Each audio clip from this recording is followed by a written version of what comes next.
All right, take two. I got interrupted by Siobhan's alarm. Um, so I'm here to do an advanced running training video for you guys for the Lemme Run program. Um, this is for those of you who are already accomplished runners who want to get faster and want to have some of the tools that you need to help get faster. One of the most common mistakes that runners make is that they run too hard on their easy days and not hard enough on their hard days. So the whole point of running easy on your easy days is so that you'll be somewhat fresh and be able to run really hard on the hard days. You should only have 2 to 3 hard days a week, and when I say 3, that's usually for the younger people who recover. Like you don't need to do another hard day until you recover from the previous one. I think something that often gets lost is that you get faster during the recovery, right? The hard work you need to do to make you need the recovery to break down the muscle, but the recovery is the building back up, and that's what actually makes you faster.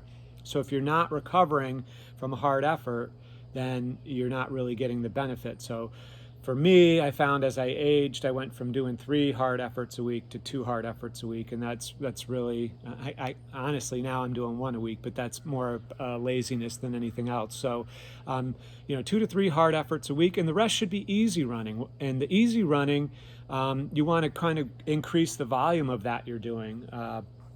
We oftentimes would use the example of a high schooler. Like as a freshman in high school, you'd like to have your runners peak at 30 miles a week of training, and then as a sophomore at 40 miles a week, and a junior at 50, a senior at 60.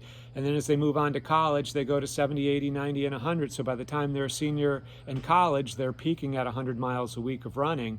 And that's over an 8-year period starting at 30. So everybody has their own tipping point and their own limit that their body can handle. Obviously, everybody has time constraints as well. But I found when I was trying to train my hardest that 70 miles a week was about the most that my body could handle with my biomechanics. And if I wanted to do any more aerobic training other than that, I would have to supplement with cross training, cycling, paddling, strength training, other avenues of aerobic training. So we really want to keep that easy training, have that grow to be as much as you can, and then only have those hard efforts be a couple days a week, and be ready and fresh for those hard efforts. And the hard efforts can be broken down into tempo running, which is roughly about your 10K race pace, right?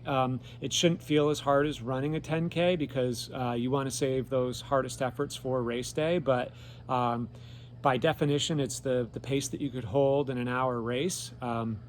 So the tempo training, you do longer intervals, say, usually they're about 5 minutes or longer in effort, and the recoveries are very short. So the goal is to try to accumulate lactic acid in your muscles, and then the short breaks doesn't give your body enough time to process that. So you kind of build up the levels. You kind of give yourself just a little break. Those levels come down a little bit. You build up those levels a little more. You give yourself a little break, and you're trying to kind of push where that lactate threshold is. So that's your kind of longest intervals that you're going to do. Typically, you wouldn't do more than an hour of them because then it'd be like racing. So usually it's 20 minutes as a minimum and up to an hour as a maximum, broken up into as small as 5-minute intervals, as long as 20-minute intervals, right? With recoveries that would be anywhere from, say, 1 to 3 minutes in between those intervals, depending on how long they were. The next would be your tempo or your interval training, which would be 5K race pace, right? And we typically only do about 3 miles worth of that. It can be broken up into as short as 400-meter or 1-minute intervals to as long as, depending on how fast you are, 4 or 5-minute intervals. The general rule of thumb with interval training, running at that 5K race pace, is that your recovery would be about the same amount of time as your interval. So if you were doing 1-minute intervals, it'd be 1 minute on, 1 minute off. And you would do that until you could cover about 3 miles. And the third type of training is one of my favorites, is race repeats, which is where you're going to run about mile race pace, right? So it's really that form and efficiency and being smooth and trying to be able to run faster at the same effort. And with race repeats, you typically only want to do about 2 miles total of work. So, for me, it's 16 by 200. 8 by 400, something like that. And your recovery wants to be about 3 times the amount of time that it took you to do the interval. So if you did a 30-second on interval, you would do a 1.5-minute recovery, and you would repeat that enough times to get about 2 miles worth of hard the on training is what we're talking about. When I'm saying 2 miles, it's 2 miles of the on training. You're going to have about the same amount of easy running in between.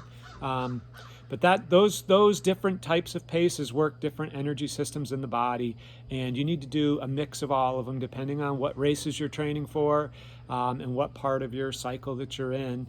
But the key is to remember to run easy on your easy days, should be conversational, and to make sure that you're rested and recovered to run hard on your hard days. The hard days are really should be used sparingly, and they shouldn't be as hard as a race.